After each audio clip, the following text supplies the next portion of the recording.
now turn up.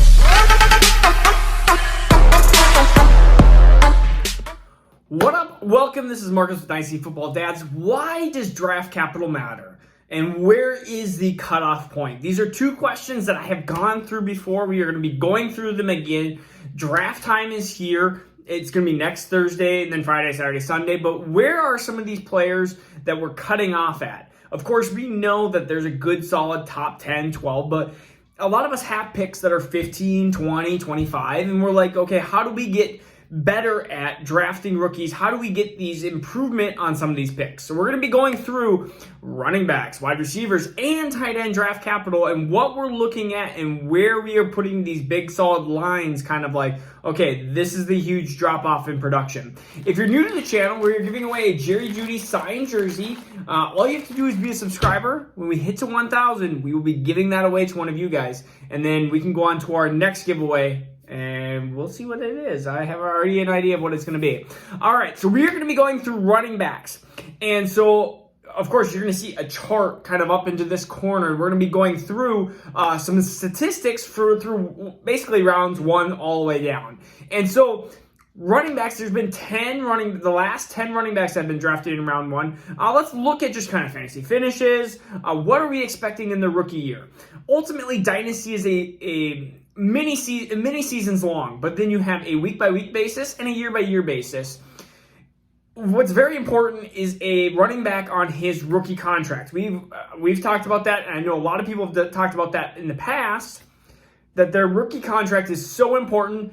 And if they immediately drop in value, a lot of times you're going to be selling at a lower point. You want these running backs to hit now, so then you have an option to trade them for wide receivers, tight ends, quarterbacks, or whatever your need is. Draft for best player, and then trade for some of this need. And running backs hit more often in the beginning more than they do wide receivers and tight ends. And we'll show you that, but the average fantasy finish is 21.3 when it comes to a first-round running back, which is greater, of course, than any other round. And if you're looking at an RB1 chance, you have a 50% chance that a running back drafted in round 1 is going to hit as a RB1. That is a ginormous, if you can learn anything, running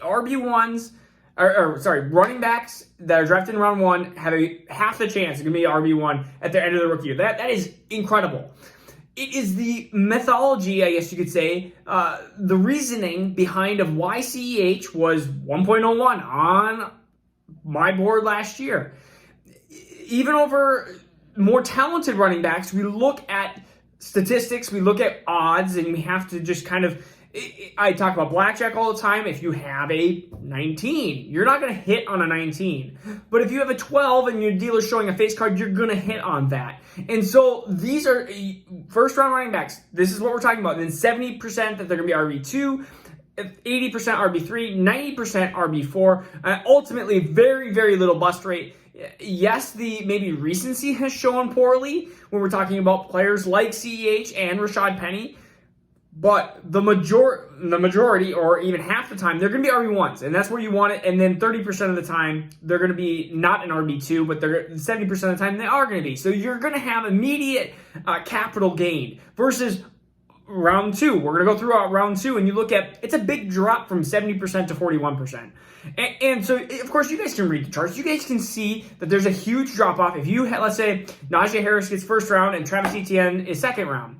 If you have a 70% chance of being an RB2 versus a 41% chance, that is going to be a huge change between 101 and 102 in 1QB leagues, or 103 and 104, or 105 and 106 in Superflex leagues, wherever they're at in Superflex leagues. That is why this huge, I don't think a running back will be drafted in the first round unless it's like one of the last couple picks, and I feel it's going to be like maybe Miami moving back or maybe even Pittsburgh moving back. But I think a lot of these are going to be RB2. So let's just see where the rest of the stats are. 13.6%. So you're really kind of decreasing that by, a ton. You're talking 50% versus 13%. And that is for round 2 and 15% for round 3. So there's not a big drop off from round 2 and round 3, which is why I say a lot of times when especially when running backs are drafted within a round, and they have, let's say a running back gets drafted early second versus late second. That doesn't really matter wise.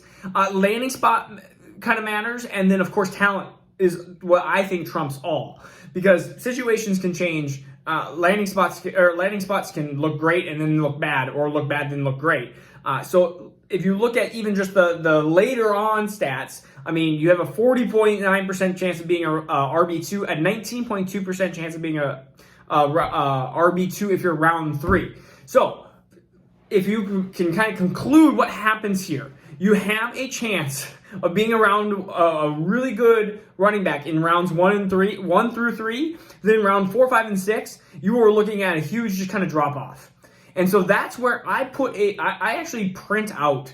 You don't have to print out. You could probably have an electronic version of it. I print out the NFL draft a lot of times in draft order by position order. And then I put a dark line between round 3 and round 4 and see where those running backs are, 1 through 3, and where they are 4 through 7 and undrafted. Because ultimately, there is, I mean, if you look at the last 34 round 4 running backs and the last, 28 round 6 running backs, we're talking about 0% being around RB1 or RB2. So that's very poor. You'd rather just almost get somebody that's undrafted at that point. So that is why Kenneth Gainwell, Michael Carter, Trey Sermon, Jamar Jefferson, Chuba Hubbard, if they all drop into this 4th, 5th, 6th round, they are going to be not off my boards, but they are going to be out of the first 2 rounds and probably out of the beginning of the 3rd round too, just because that is just, you look at the stats in draft capital of where it is at, and that's what it shows. So let's go to wide receivers here, because wide receivers are important, and I know everyone is loving. I shouldn't say everyone. I should say most people are loving Jamar Chase. Yeah, Jamar Chase. I almost said Jamar Jefferson because we're talking about Jamar Jefferson. Anyways, Jamar Chase, everyone is loving him, and ultimately, I look at stats and I say, well, you have a 50% chance of having an RB1 if he's drafted in round 1. A really good chance still being in a round 2 running back like a Najee Harris or Travis Etienne or Javonte Williams, compared to a Jamar Chase, where we're looking at a guy who is going to, and you may say, oh, he's better than these last first-round wide receivers, and he might be. But, look at the chances of being a wide receiver 1 is 6.5%. So, you are talking very, very slim. And then you have 22.6% chance of being a wide receiver 2, 29% chance of being a wide receiver 3, and then a 41.9% chance of being a wide receiver 4. I understand that that's going to skew a little bit because you're going to have some of these end-of-the-first-round wide receivers. But still, like Jamar Chase is not going to be drafted number 1 overall, number 2 overall. Like, he's not Megatron. I see people say, oh my goodness, he's Megatron. He's a unanimous sense of Megatron. And you know what?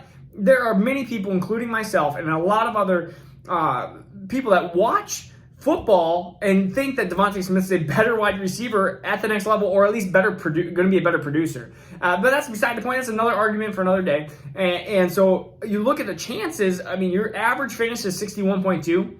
Your average finish is a wide receiver 5. Again, for round 2, average wide receiver finish is a wide receiver 5. You might even call that 6. And then with 3rd round, average wide receiver of whatever 82 divided by 12 is, that's like 7 almost. So you're talking about a poor wide receiver that's averaging 39 targets.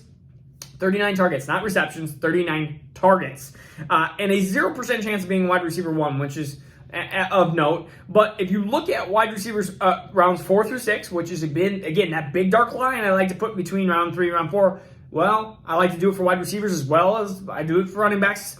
And so 0.0, wide receiver 1, 0.0, wide receiver 2. We can go through this over and over and over again. I just want to make sure that people are understanding that draft capital matters. That's why the title of the video is Draft Capital Matters, because it does. I hate that it does sometimes, because, I have players that I like that I am fearing that are going to be in round, example of that was even like Tyler Johnson last year. I'm a Gophers fan, but that's just a fandom going, please don't let him go down into the round 4, round 5, round 6. And it was like he was drafted he was drafted by the Bucs late. And so now we have some of these wide receivers that just keep falling, and you're talking about these dart throws that just are very unlikely to happen. So I would rather take, and this is sad, I would rather take a round 3 wide receiver that I don't feel confident on than a round maybe 5 wide receiver that I felt really good before the NFL draft. Because I feel like, some of these guys you're only watching 10, 20, maybe a couple hours of tape on. There's some guys that I know that I need to watch more of, and maybe the NFL teams did their homework more than I did, and they should. They get paid for that. I mean, I'm not currently getting paid for that. I'm actually giving away jerseys. So that is just something that we have to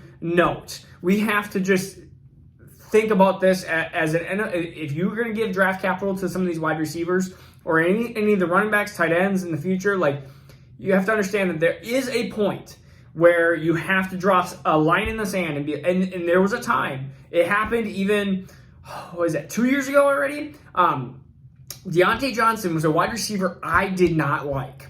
I did not like Deontay Johnson. In fact, I was like, man, I was just stuck in a middle where, like, I got sniped. Like, 2 wide receivers that went right before me. I was like, okay. I have Deontay Johnson, who was a top 3-round wide receiver, and he was drafted by Pittsburgh, which I really like that situation. Or I could draft a round 4, 5, or 6 wide receiver that I really did like.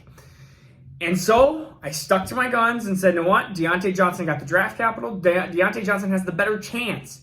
And now I sit here today and go, wow, I made that good decision because of some of these stats. And you know what? Maybe that doesn't work. Maybe that only works 60, 70% of the time. That is better than 50-50. So I'm saying that if you're just going to do kind of a flip of a coin, like, oh, what am I going to get? Like, you are putting more odds in your favor by following some of these stats of previous performers. That's we take the past and try to predict the future. All right, anyways, let's go into tight ends because everyone loves Kyle Pitts, and man, he is 102, 103, 104. Man, where is he? Like, when I first came out this winter, and I was like, man, he's like my 110. Then I moved him to 109, and it was like 108. And I was like, I can't really go further than that. Like, we're starting to get into these really good players, and people were like, no, you're way too low. You got to go like 103, 102. Like, he's better than Javonte. And I'm like, I understand that he is an amazing talent.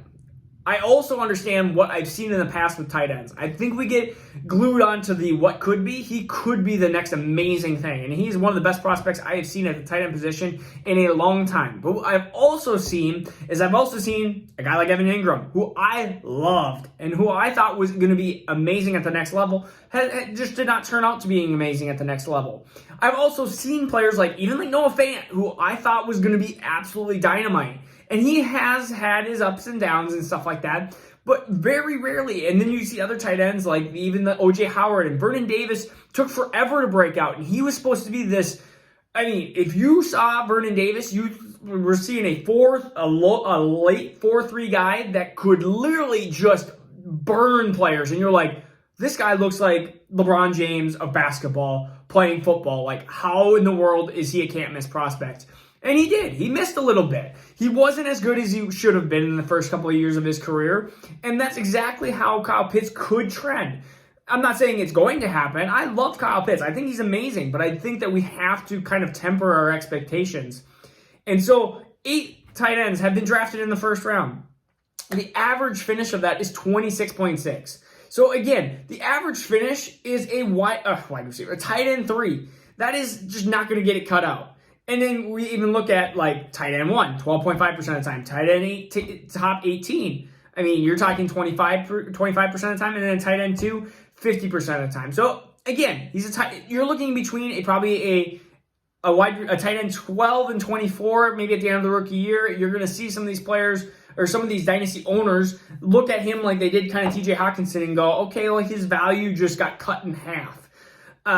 That's just not, I mean, we know he's going to go in the first round, but let's even look at some of the second and third round tight ends. I mean, where are we looking at getting some of these tight ends? I mean, some of these tight ends are just horrible finish. I mean, the last 15, 21 tight ends in the second, third round, you're looking at just a 0. And this is rookie year.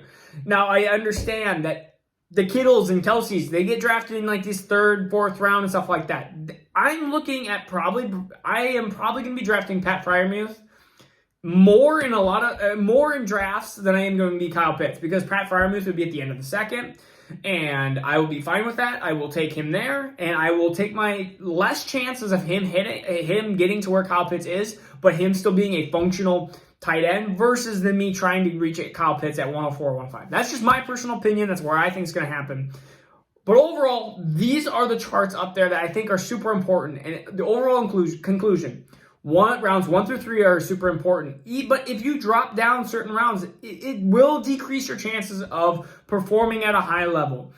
No matter what we want to say, like we want these these Elijah Moores, and we want these like Kadarius Tonys to get into round 1.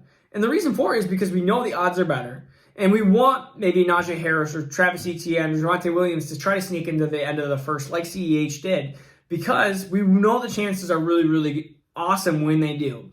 So we are going to be able to see in just less than a week where some of these things are going to happen. And it's going to be really, really exciting. So again, this is Marcus with Dynasty Football Dads, where we do daily Dynasty videos. This is a free signed Jerry Jeudy jersey.